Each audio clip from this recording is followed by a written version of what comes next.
This channel is not monetized, therefore it does not collect data on its viewers. That being said, this is an adult channel.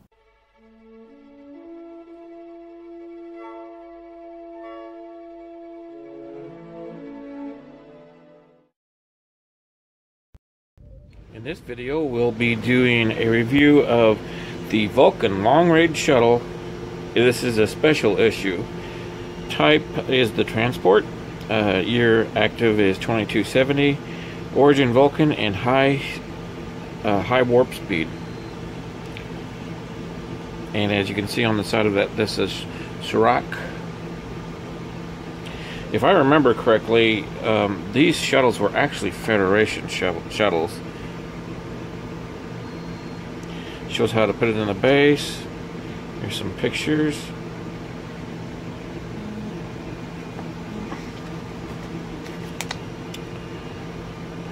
This two-part shuttle was designed to make long interstellar journeys at high warp speeds. This is the long-range shuttle. If you're wondering why some other shuttles were shown, they weren't as long-range as this one, I suppose. Of course, we saw this shuttle in Star Trek the Motion Picture. It brought Spock to be reunited finally with the crew. He had trouble achieving Kolinar because he could sense the presence of V'ger.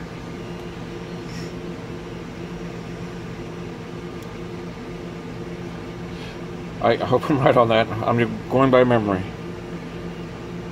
Very nice graphics, always very nice graphics in these magazines.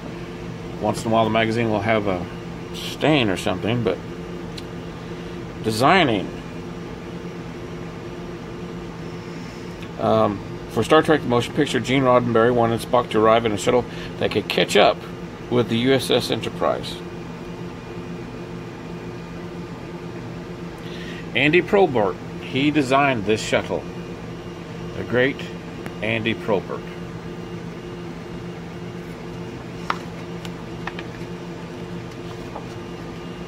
And here's with all designs, you know, you start out with a sketch pad, and you start being creative. Probert produced this detailed drawing of the shuttle itself. He suggested that it wouldn't need windows at all, since Starfleet used view screens, and that the docking ring would be at the back. The breakthrough came when Probert realized that the shuttle could separate from the warp nacelles.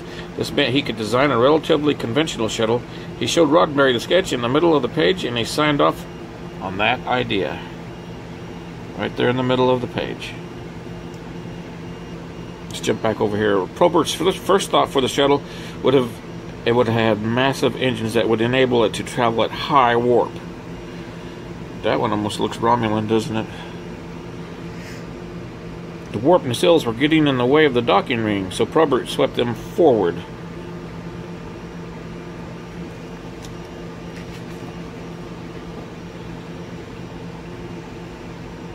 And there it is, and it's that would be a storyboard, I believe. Probert drew these storyboards to show how the shuttle would approach and dock with the Enterprise. Trumbull, that's Douglas Trumbull, I think he was head of special effects, suggested that it should flip over so it could dock with the bigger ship.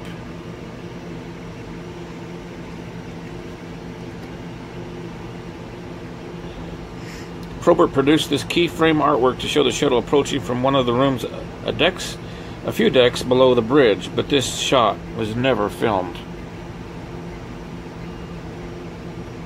The scene showing the view from the inside the Enterprise officers' lounge hadn't been shot in a way Trumbull could work with, so he built a scale model of the room for this shot.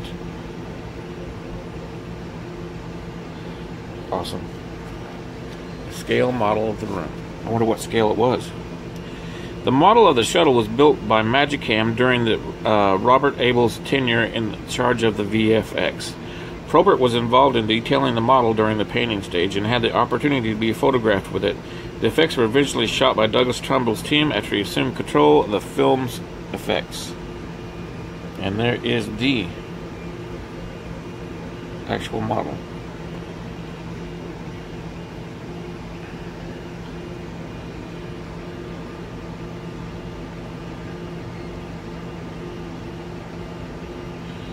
That was a big one. Look at how big that model was.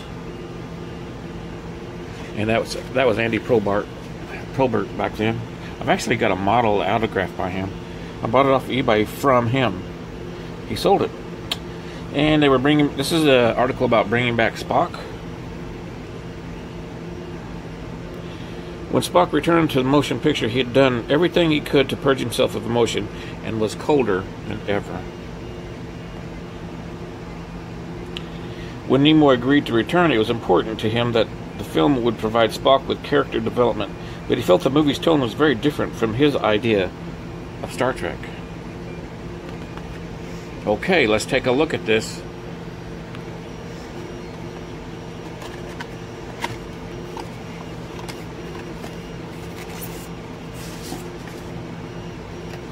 Wow.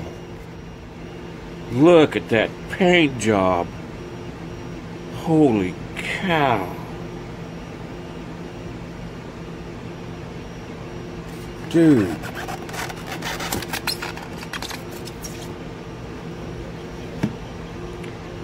Wow. I've got to say, I'm super impressed by this paint job. Holy cow.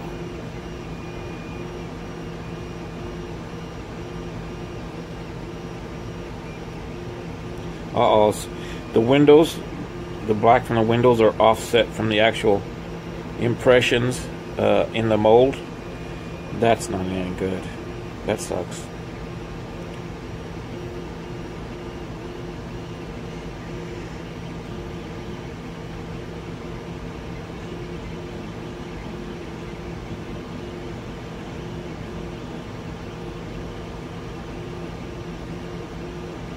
That, I think that's a translucent part. It may just be paint. It's really hard to tell. It looks translucent, which Eaglemoss does often. I appreciate that. Now, if you look on this side, the black for the windows is a little bit better positioned.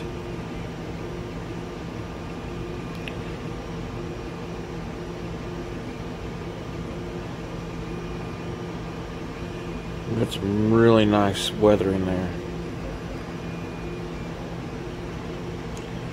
You can see on the inside of the nacelles they're black.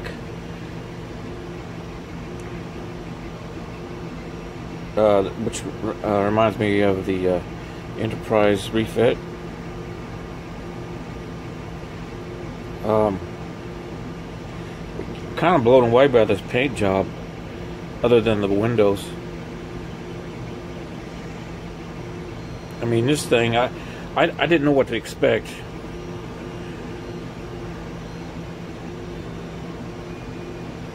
But this is pretty amazing.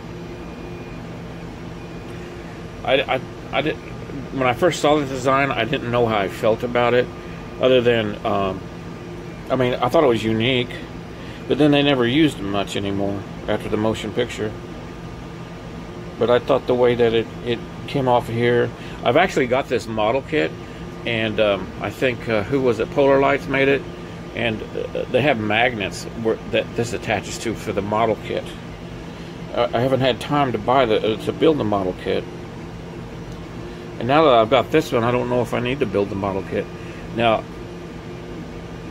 this does not come off, which is a bummer. I'm not going to try to make it come off. However, that being said, let's take a look. I bet it would come off.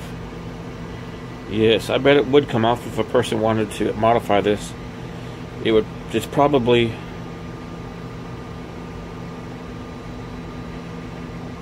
I don't see any covers for screws, so it's probably glued on. So I bet if a person put this into hot water, they may be able to soften that glue and take... I'm not going to force it.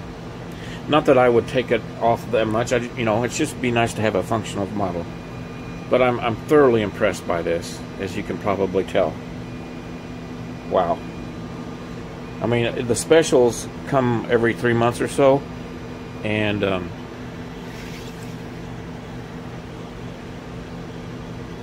yeah. Let's put this in a stand. Okay, here it is in a stand.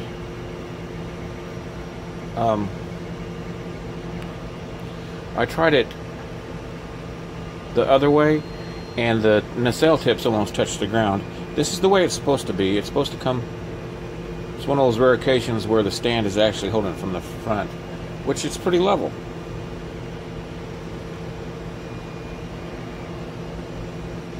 So I'm really, really happy with this one.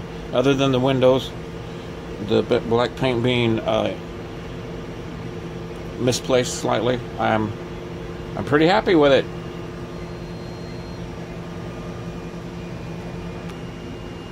And here it is in front of the background.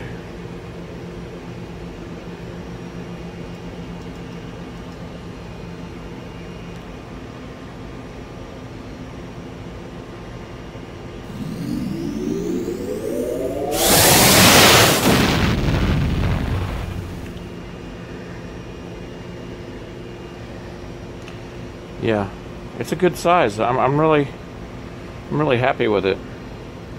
Thanks for watching. We'll see you next video.